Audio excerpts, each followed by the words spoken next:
Her Har Mahadev welcome back to my new mini blog.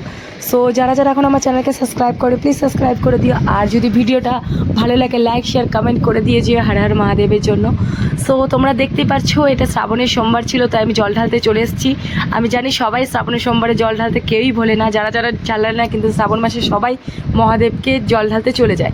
তো তোমরা দেখতেই পাচ্ছ এটা একটা ফাঁকা জায়গার মধ্যে এখন শিবালয়টা রেডি হচ্ছে, এখনও পুরোপুরি কিচ্ছু কমপ্লিট হয়নি, জাস্ট মহাদেবকে এখানে স্থাপন করা হয়েছে। এই যে মহাদেবটা স্থাপন করা হয়েছে এর পেছনে অনেক কিছু রহস্য রয়েছে, যেটা আমি এই ব্লগে বলতে পারছি না, বাট আমি ফুল ব্লগে তোমাদের একটা এই যে কেন স্থাপন করা হচ্ছে, কোন রিজনে মানে হঠাৎ করে এখানে শিব ঠাকুর বসানো হলো, সব কিছু তোমাদের জানাবো। আর তোমরা দেখতেই পাচ্ছ কল্যাণী এক্সপ্রেস ওয়েতে এইটা রয়েছে, স্থাপন করা হয়েছে।